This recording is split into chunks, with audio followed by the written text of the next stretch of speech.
X-Men. Get it!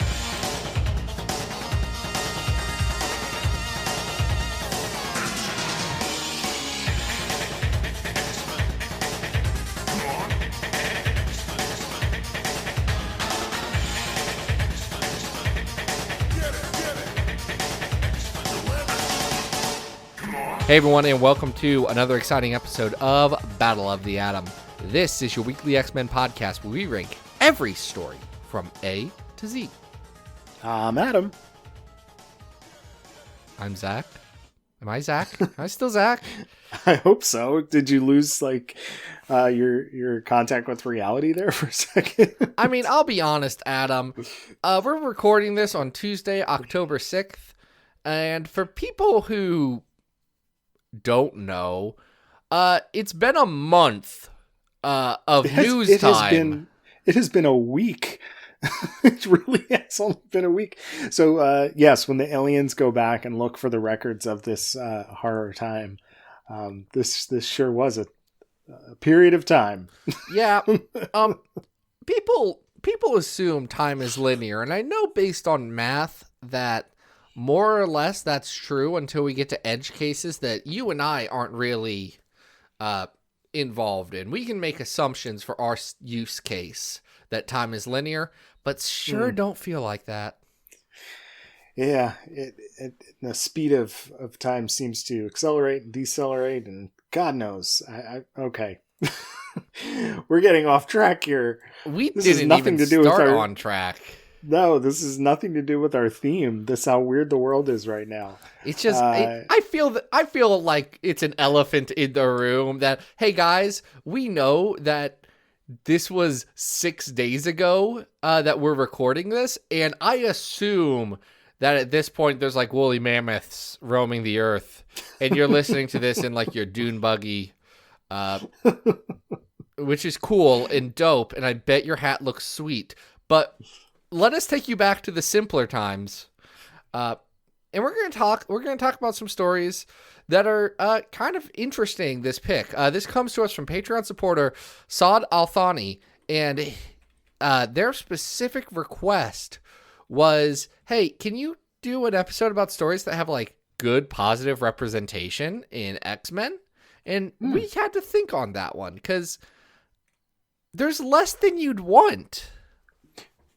Well, it's interesting because I think it's a fantastic pitch for an idea for an episode theme, because we did have to think about it. You know, we think about X-Men being this metaphor for so many things and so many marginalized groups. And yet, when you get into the actual meat of who makes X-Men and who are the X-Men, those marginalized groups and how they're being represented and who's being hired to create those groups have a tendency not to be that diverse.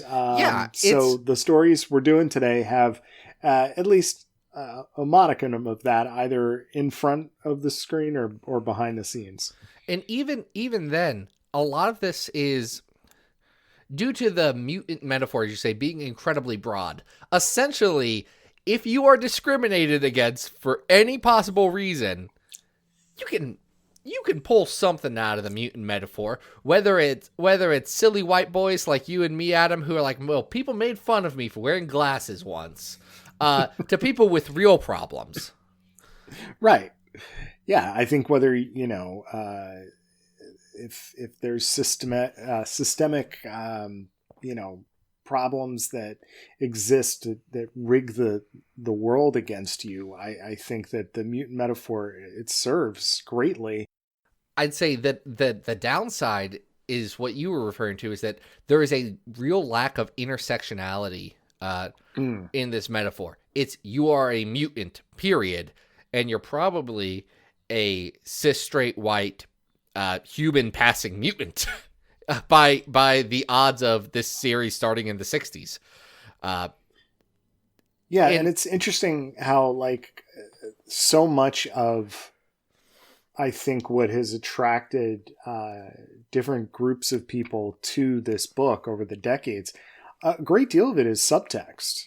You know, I mean, and there's been very good arguments that things about sexuality or race have been made textual throughout the years, but at the same time, you know, most people know X-Men from a 16-year run that was done by a white man, with mostly white men drawing the book. You know, the book was started with an almost all male team by 2 male creators. And it's been interesting how it's really taken up until about now for that to shift. And even then, it's gotten better. It's not at the point where, you know, it needs to be. It's not at parity. No, I wouldn't suggest that at all. I'm just suggesting that we're actually seeing some there's baby steps, representation, and some changes and some steps in ways that have given opportunity and talent, opportunity to talent that can tell stories in ways that I think are going to be incredibly engaging over the coming years.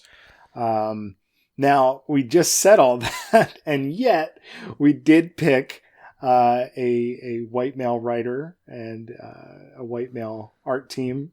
Not entirely, but to start off here. But I think it's for a good reason. So it is. Why don't you tell them what we're starting off here with? So the first set of stories we're going to talk about is All New X-Men number 9 through number 14.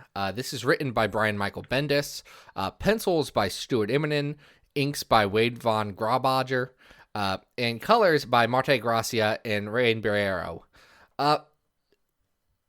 This is interesting. So this is almost like 3 separate stories with one like overarching thing connecting all of them.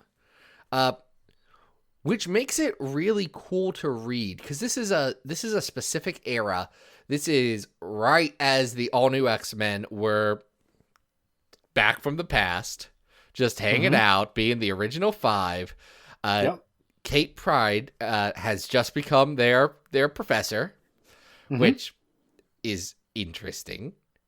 Love it. Cyclops, regular good Cyclops, he's become a mutant revolutionary, which I want to throw something out here because people forget this.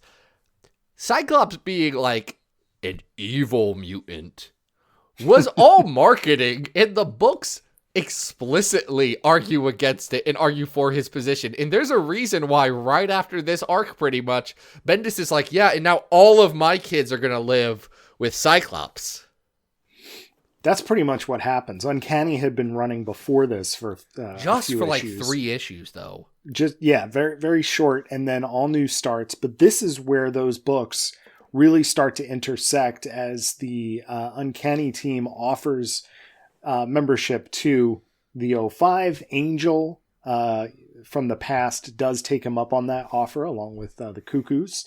But this is probably best known as that era, that arc where Professor Kitty becomes Professor Kitty and is teaching the 05 on their adventures and their training. And in the background of all of this is Mystique basically bank robbing enough so that she can buy Madripoor.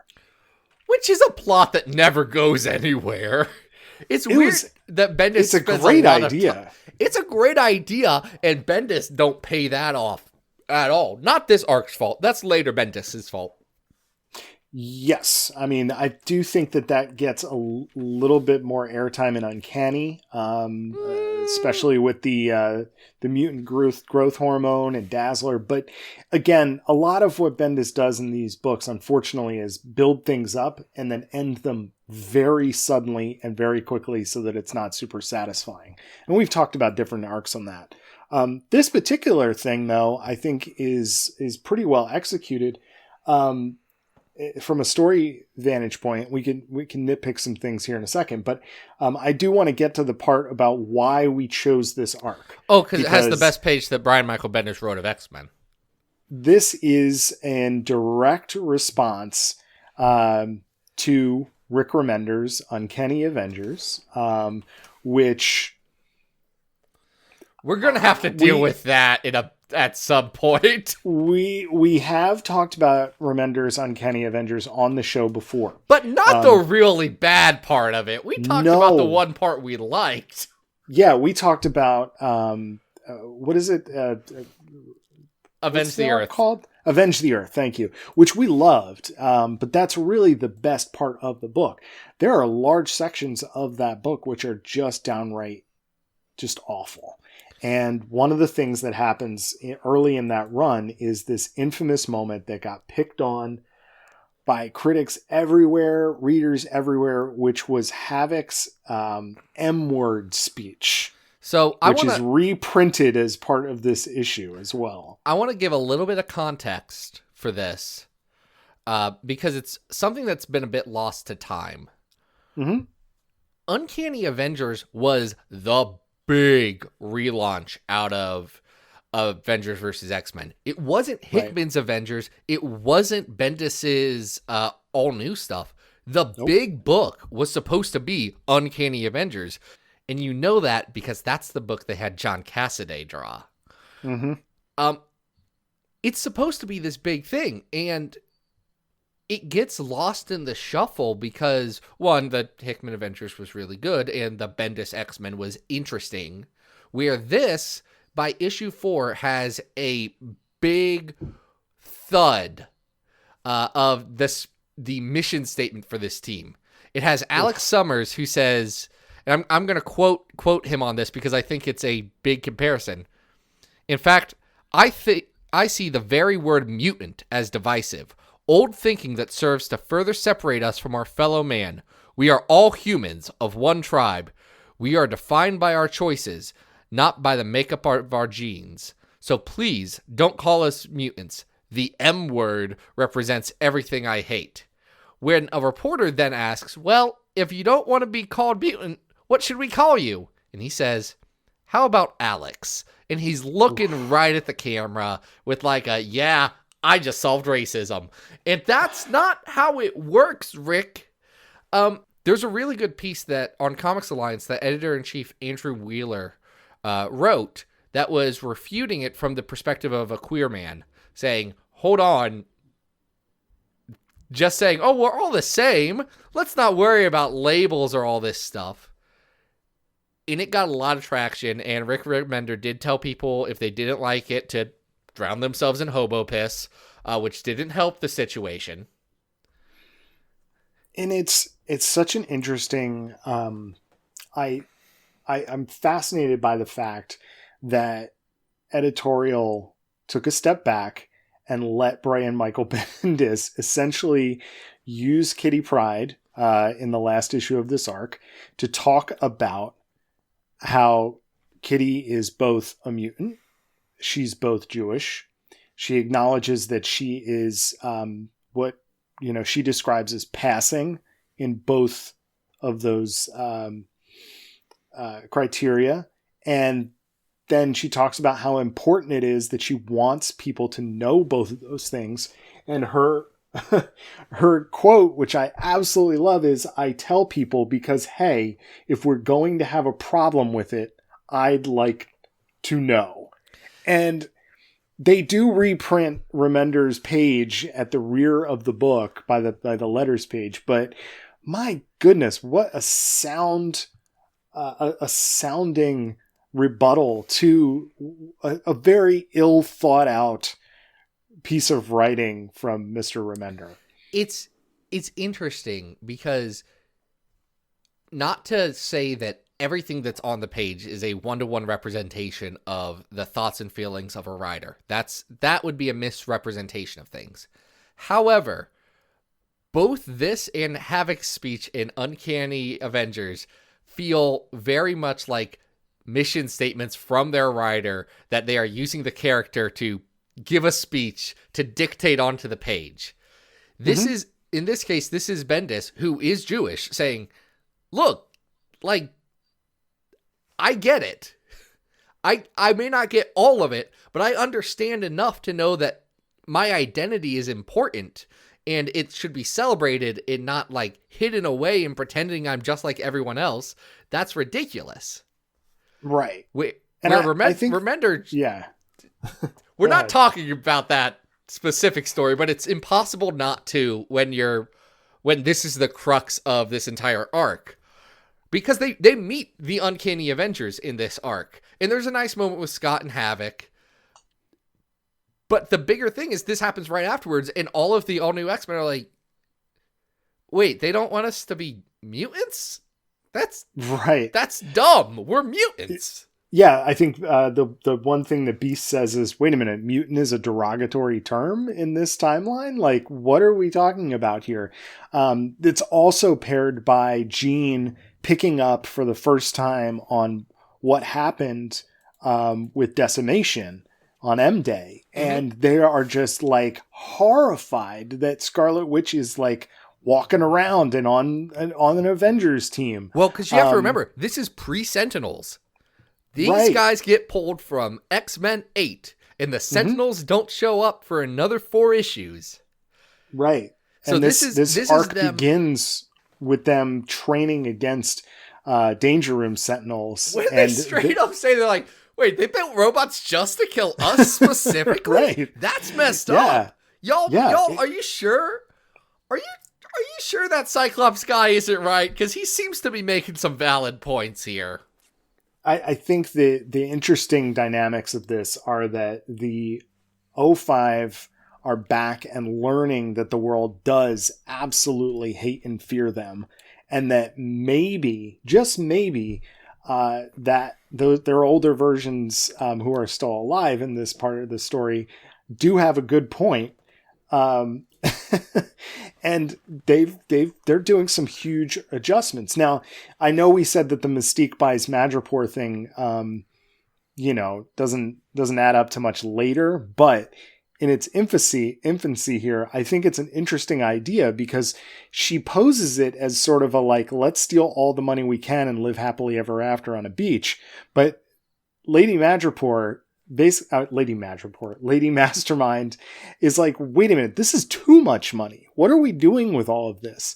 And this idea that Mystique doesn't care about the future of mutants also gets refuted, because what she's talking about is basically creating another island utopia by buying Madripoor. So there's these interesting storylines that Bendis is playing with here. And I do think this is one of the best arcs of the book because it allows for all of this stuff to play around in with this scenario. And not for nothing, this book is gorgeous. Oh, we didn't even talk about the art. It's Stuart Immonen and Wade von Grawbadger and Marte Gracia, who is killing it on colors. Like, it's not that Rain Barreto is doing a bad job on colors, but there is a noticeable step up when Gracia's on the book, because he takes about 2 issues off in the middle of this. Right. But it is interesting that his, I had forgotten that he was the colorist back on these, but the color work is so striking.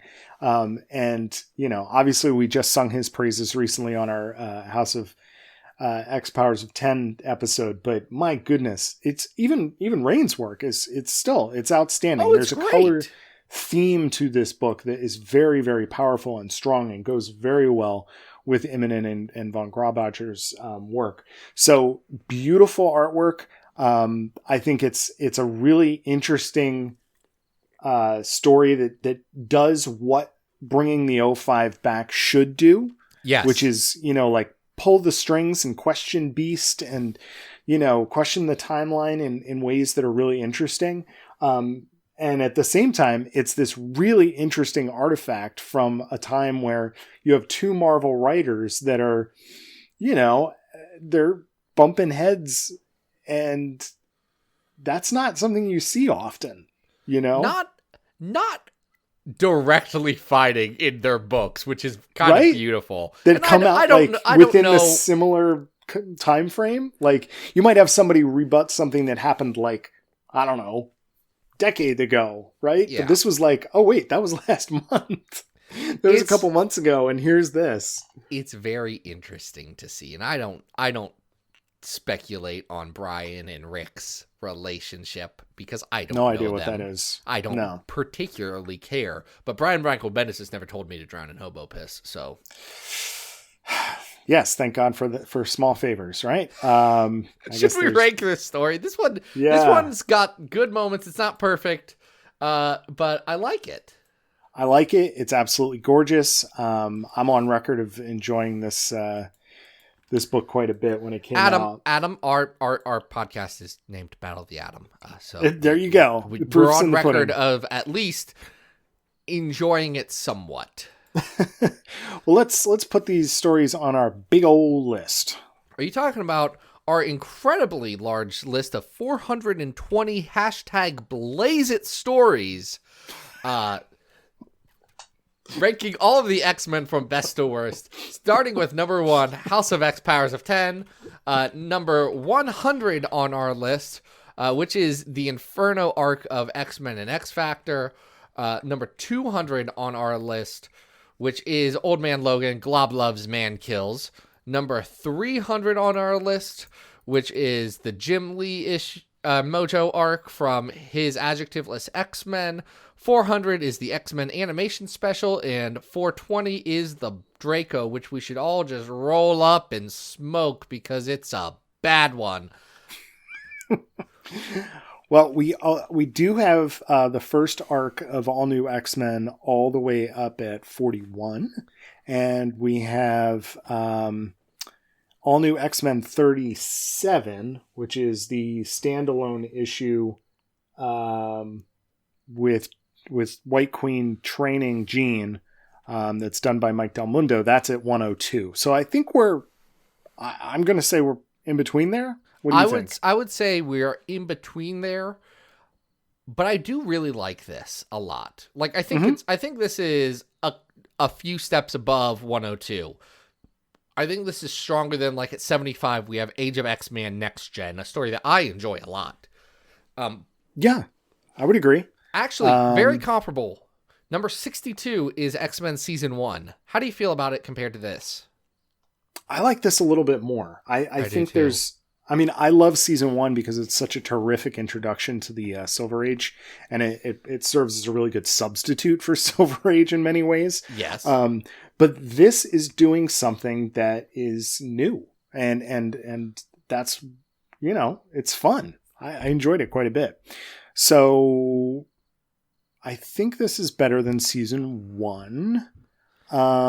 Is it better than Excalibur 41 to 47, The Righteous Return of You-Know-Who? I don't know. I mean, that is that absolutely gorgeous Alan Davis artwork, which, I think Stuart Immonen is definitely toe to toe with Alan Davis in his prime. Stuart Immonen is, he's real darn good at the arts. He is. He's absolutely doing an amazing job. Well, here's another interesting comparison. We've got Mutant Genesis at 52, but then we also have Avenge the Earth at 50, which we just spent some time. I like this better than Avenge the Earth. I just at the start of the bad times, at the start of lockdown, I did reread all of Uncanny Avengers. Mm-hmm. And I reread all of Uncanny X-Force, and I said, well, let's keep going. And then I remembered, no. One of these is good. I'm going to say, I don't know if I would go higher than 46, which is the Uncanny X-Men Teen Titans crossover. I just think that probably has, I don't know, that's just such an outstanding standalone book. I think, but I might put it ahead of X Club. Which is at 47. That's at 47. At 48 is Astonishing X-Men Torn, the third arc of the Whedon Cassaday run. Yes. I think I like this better than Torn. I think I like X Club better, but it's close. Like we're right there. I would give the edge to All New, if only because of the art. I mean, the that's true. It's not that X Club has real bad good art, but my God, this is a gorgeous book. So I would put this at 47. All right, this can be number 47. All New X-Men, that arc. The one, All New X-Men, the one with Kitty's speech. Yes, and it's great to have, kitty speeches every once in a while. Kitty's got to give another good speech. As long as she's not using any slurs, we're good. Right. She's got to avoid that. She was a little kid sometimes. It's been making these things, but it's been like 40 years since she's done that. So I feel like she's learned. Yep. Woof. Let's talk about something else. Let's talk about. What do you want to talk about? I want to talk about Generation X. Christina Strain's Generation X? The very same. Christina Strain, friend of the show. If you haven't checked out our interview with her back when this series ended, it's a great one, real early in the run of the show. If you haven't checked out the podcast that was before this podcast called Legion Quest, where me and Matt Sibley watched the Generation X movie with Christina Strain and then talked about it. It's the best part of Legion Quest. So go check that out maybe if you want. But yeah, we're going to talk about her Generation X run. It was a shorter run than I would have liked. It was during the... What was this era called with the X's in the corners? Resurrection. Yeah. Resurrection. That part doesn't work very well. We're going to talk about issues 6 and 7. This is by Christina Strain with art by Eric Koda and Felipe Sobrero on colors. And Eric Koda is filling in for Amilcar Pinna, who was the series regular artist. Hey, if you like Amilcar Pinna, by the way, he's got a book coming out with Ryan Caddy about the musical artist Poppy. No way. Yeah. Are you serious? Yeah. You should check that out. That sounds awesome. Yeah. It's by Z2. Here's the thing. If our interview with Teeny did not tell you, I don't know nothing about Lady Pop Stars. Oh, you would like Poppy. It's like top 40 pop music merged with like death metal. Okay, so that second part did trust me, you will get a kick out of it. It is really fun. Her full length record is a lot of fun. Well, maybe I'll take a listen. It's not like a super long record or anything like that, but I enjoyed it a lot. And she did put out an extended version of the record with a couple extra songs on it, which I just listened to. It's a good time. If you just want to like headbang in your car. I definitely wanted to talk about this particular arc because it is, despite the fact that Koda is filling in, and I like Koda's art. I think you maybe said you weren't such a fan of it. I'm not a personal fan of Koda's art. Okay. On Generation X specifically. That's okay.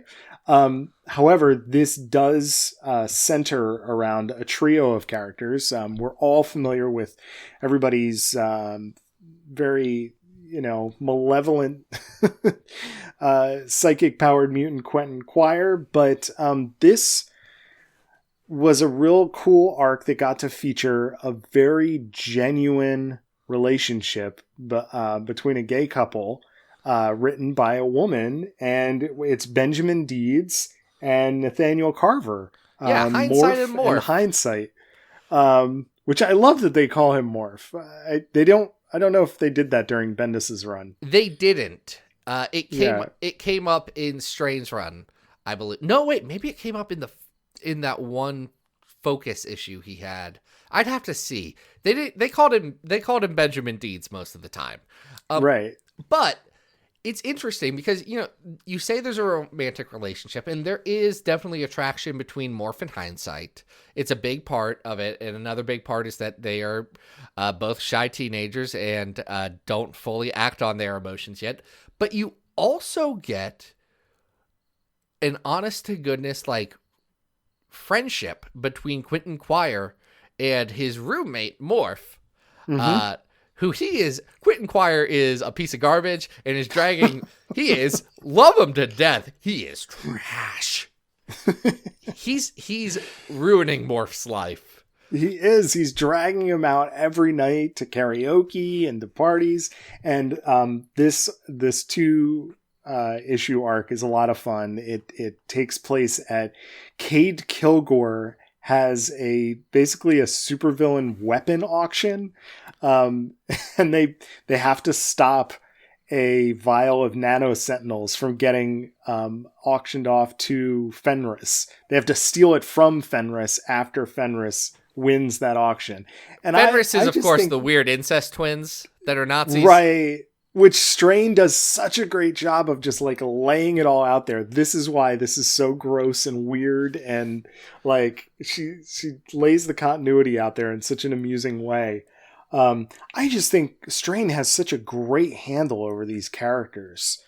Quentin is so Quentin. You fall in love with Benjamin and Nathaniel, and you're like, oh my god, you just want them to like admit that they got a little thing for each other, and you're rooting it's for fun them the whole time. This also features a really great, and this is one thing that I do miss, especially from this book, is the burgeoning relationship between Jubilee and Chamber, which just kind of gets abandoned, especially when Rosenberg jumps on the book. Rosenberg, to his credit, has Chamber like taking care of Jubilee's baby. Yes, Chamber's taking care of Shogo. Yes, because Jubilee has disappeared. Dies. Yeah, it's just, I just miss that relationship, and I hope that they, like, I don't know what the future is in Dawn of X, but it would be great to see them back together at some point. I love this. It has such great humor and lightness to it, and it's a fun adventure. I'm talking a lot. What do you think about this?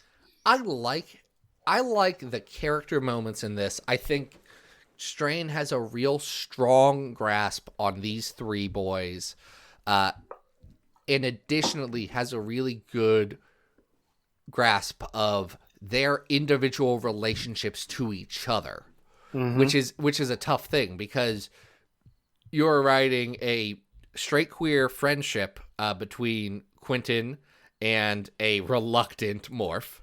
You're writing a romantic attraction between Morph and Hindsight, and you're writing antagonism between Hindsight and Kid Omega, which makes for a really good dynamic as all of those different angles play off of each other. Strain has a great amount of skill with that, as well as the dialogue. I think the plotting on this issue is a little weak, and I think that's, if I have a criticism of Generation X as a whole, I think the plotting is not all the way there. But I love the character moments, and for a lot of that run, that's enough for me. I think Strain's career as a TV writer definitely shows off on these two issues. Oh yeah, you can see these characters kind of going off on this adventure, and this being kind of a standalone episode of Generation X, the TV show. Absolutely, it's a lot of fun. There's some villain cameos. I don't know. And I know that you're not a huge fan of Coda's art, but I think it serves this story very well. It's kind of loose and cartoony and still maintains, Amilcar has that very interesting style of exaggerated perspective. And Coda's doing a pretty good job of that in a lot of places. It's definitely not the same art style, but it's kind of in the same camera angle universe, if you will.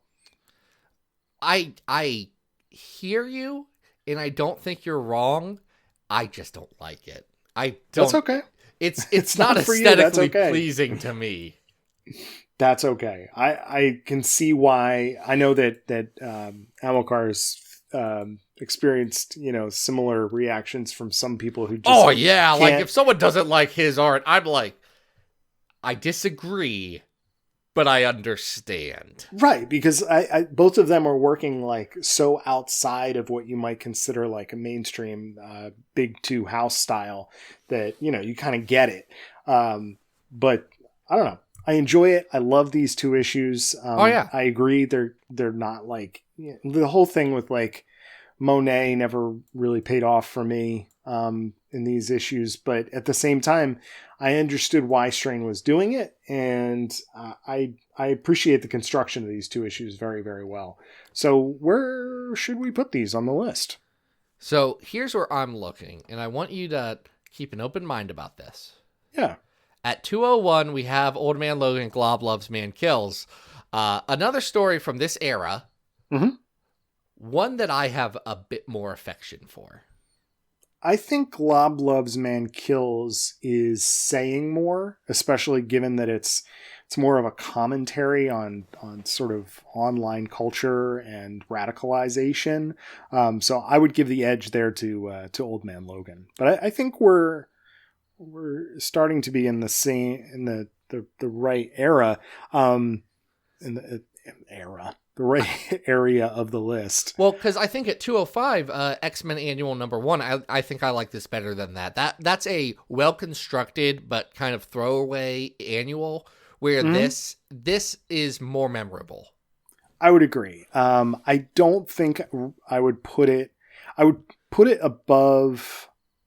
Okay, here's what I'm going to say. I'm listening. Below Glob Loves Man Kills is Spider-Man Perceptions, which I like more than this. I also like the original Captain America's Secret Empire more than this, just because I feel like it has more to offer in terms of historical commentary, if you will. But I might give it. What do you think about it against 204, which is Gambit Volume 1? I ain't got no love for Emma LeBeau. I think Gambit's fine. I like this one better. All right. This is our new 204, which is Generation X Volume 2, 6 and 7, which is fun. Check it out. It is fun. So we've talked about sort of the voice of the writer coming through and talking about their identity. We've talked about characters who, are diversifying the representation. I think we should talk about one more that is, I know for me, a personal fave. I suspect it might be for you as well. Hey, yeah. Adam? Yes. Adam, what's... Yes. Hold on. Do you hear that? What's the matter? Do you hear that? It's an X-Men update. X-Men update? I thought we were done with those. There's no We are X-Men. never done with an X-Men update. Because we're talking about Age of X-Men Prisoner X, written by friend of the show, Vita Ayala, with pencils by Herman Peralta, and then Matt Horick does a little bit of an assist there at the end. Also a friend of the show. And Michael Spicer does the colors on this one. I love this book. It's a good book, Adam. It's a good book. Let's start with the art, because I like it a lot. I have a Herman Peralta page right over here. I've got 2 Matt Horick commissions right over here. So I'm a fan of both of these artists. I think we talked on our C2E2 episode at the last Comic-Con ever to Horick about, jeez, man, about specifically how he was able to emulate style so well, not just on this book, but on some others, which is a great skill of his. But Herman Peralta, oh my, he constantly knocks it out of the park. I am in love with his art. There's a page right near the beginning, because this is a story, by the way, we should probably tell people. Yeah, let's just give a quick synopsis of what this is about. It's in the Age of X. So X-Man. The Age of X-Man. Oh, excuse me. Age of X-Man. X-Man has created this alternate universe in which no one is allowed to have relationships, and there is a prison inside of this Age of X. And Bishop, Danny Moonstar, Polaris, Gabby, and Beast are our protagonists here. They're all in this prison with their warden, who appears to be Forge. Forge! Yeah, Forge is here. Yep. You were saying. Bishop is our point of view character for this entire book. It's his story. He was the lead in. He used to be on the X-Men, the Marvelous X-Men, and then got thrown into this prison because him and Jean Grey were making out a lot, and the sex police did not like that. Nope. If you want more background on this book, we talked to Vita about it back when this was coming out, and they're great. But there's a page very soon into this where Bishop is alone in his cell for the first time. And it's one of the most haunting things I've seen in a comic. And you can tell how much of the writer is coming through. Because Vita, for those of you who don't know, is proudly a Black and Latinx non-binary creator. They're great. Much love for Vita. And if you've been paying attention to anything going on in the world, especially, I say the world, of anything going on in America, you know about the disproportionate sentencing and the school to prison pipeline and everything that impacts specifically the Black and Latinx communities. So to have a Black writer, a writer who will be the first Black writer on an ongoing X-Men comic, which is happening in 2020, which seems like so happy that Vita's doing New Mutants and Children of the Atom. It's about dang time. Heck to the yeah. This is a mission statement. It's such an outstanding commentary on America. You know what I mean? Like it seems dumb to say, like, because, you know, you're talking about a superhero book, but it is, you know, world outside our window is supposed to be Marvel. And, you know, I'm sorry, but a lot of times superhero comics fail in that regard, because to truly talk about what it is to live in our world, in our society, it doesn't line up with what superheroes generally represent and how that world can operate.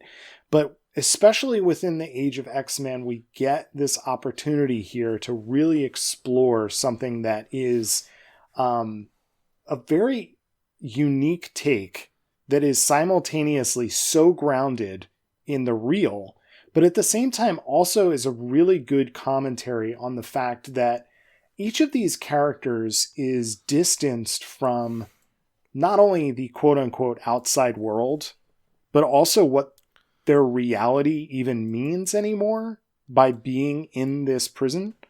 Because the prison's gaslighting them? Right. Their memories are being rewritten. They are being told who they are and what they are as part of this system. And to have that all coalesce in this giant prison riot, which becomes sort of like an existential battle against reality at the same time, it's very, very cool. I just think it's extremely intelligent. I love the pitch for the book. And as you were saying, Herman Peralta's artwork, we complimented it so much in past episodes, especially when we talked about his Cable arc. But the acting of the characters, we compliment a lot of the Marvel artists who work on the newer books, but Peralta is taking the facial expressions and the body language to a completely different level in this book, where you really get a sense of inner monologue that is not part of necessarily the dialogue or a thought balloon. It's doing its own thing in a way that is very unique to this book. It absolutely is. I mean, I think this book is special. I mean, the part about this being them trying to find identity is so representative of the real world prison experience that a lot of people go through. I think it's very interesting the conversations this book has about identity and how prison rips down your identity, makes you a number, makes you feel like you are not worthy of anything. I know that from a personal standpoint, I've had close family members who have spent significant stints in prison, and seeing the impact that had not just on them, but then on their close loved ones, seeing them like that and seeing the way that people drastically changed because a system was forcing them to conform into this one mold of what we tell you to be and nothing more and nothing less. It's staggering how well this book addresses that, presents that, and it doesn't preach it. It lets you know right away, because you care about these characters, obviously this is horrific, this is wrong, and something needs to happen. You get some great moments of them all coming together and deciding to rebel against the idea of standing alone and instead join and become this weird team. You get parts where Bishop is even able to talk to the warden Forge and say, you think you're helping, but you know this isn't right. You know what this is doing to us. And Forge retains enough of himself to be a hero at the end and help facilitate everyone escaping. It's a really well done book from an emotional standpoint. Vita's one of the few writers to get Polaris right. Like ever. Yeah. And that happens here while addressing, even while Polaris is a very heightened version of herself, and her the way that people have depicted her mental illness in the past, it really works well here because Vita is fighting against that and refuting that and saying people have used this to keep her imprisoned. And that's so wrong. It's great. I'm excited that Vita gets to play with especially Gabby Kenny and Danny Moonstar in their upcoming New Mutants run. I'm so excited about that.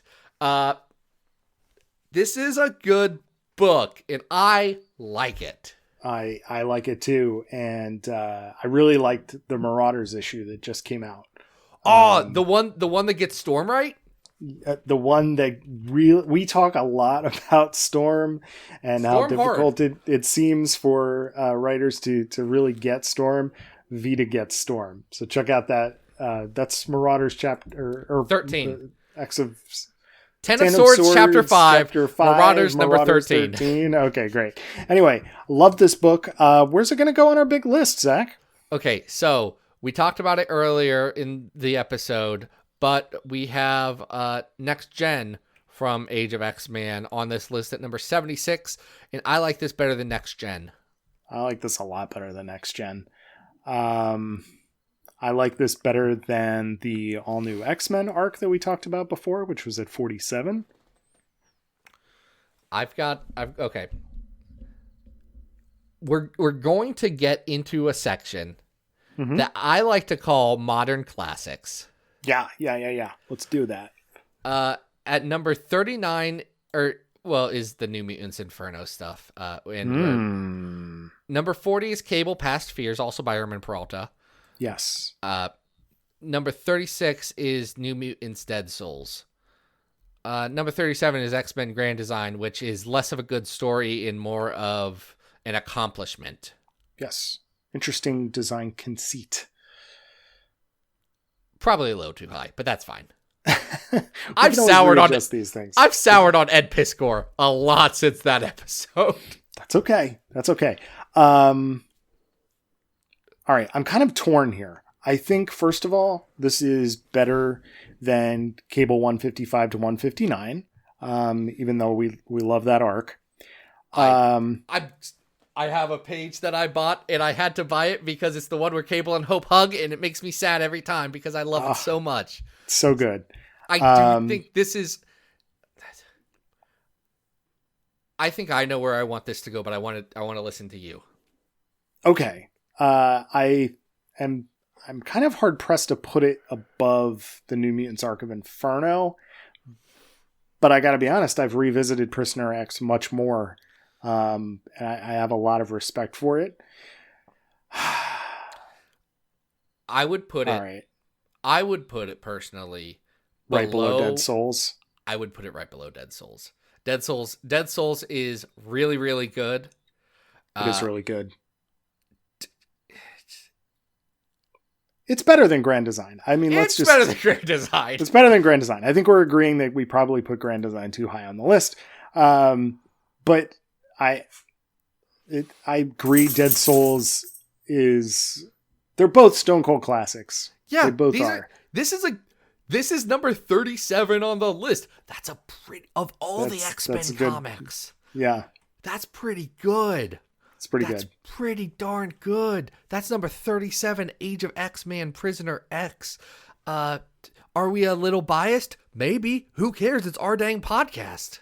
I don't care. It's amazing. And if you are still out there and going, well, I could just skip it all and go right to Hoxpox. Don't.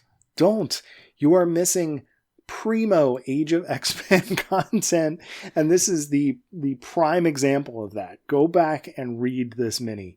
You don't really need to know much about Age of X-Men as an event to like understand it. Just go read it. Here's the thing. Age of X-Men is made up of 6 books. 3 of them are really good. 1 of them is pretty good. 2 of them you can probably skip. But we'll let you decide which ones we're talking about there. Yes, I like that. Very savvy. You can probably skip Apocalypse and the Extracts, and you can probably skip the Amazing Nightcrawler, even though that makes me sad. That's okay. Still both very interesting books on their own rights, but I would agree, just in terms of quality ranking. It's tough comps. Hey, we ranked our 3 stories for the episode. Can we be done? Yes, and may I just say that please, let's have more representation. Let's have more diverse creators on the books, and that way, when it comes time to do a theme like this, it's not like we're looking high and low. It's we want this to be more of a regular thing. Absolutely. So, do want to thank Patreon supporter Saad Althani. Saad went over to patreon.com/battletheatom, and he said, guys, I really like your show. I really want to support what you guys are doing, and I'm going to do this the only way I know how, with stone cold hard cash money, baby. Cha-ching. Dollar bills, y'all. That cash money lets us continue to do this podcast and pays for stuff. It also ends up just getting reinvested into the Xavier Files media empire. But that's with my own choice. That is not income that is coming from the Xavier Files media empire directly for very legal tax reasons. If you're a lawyer, shut up.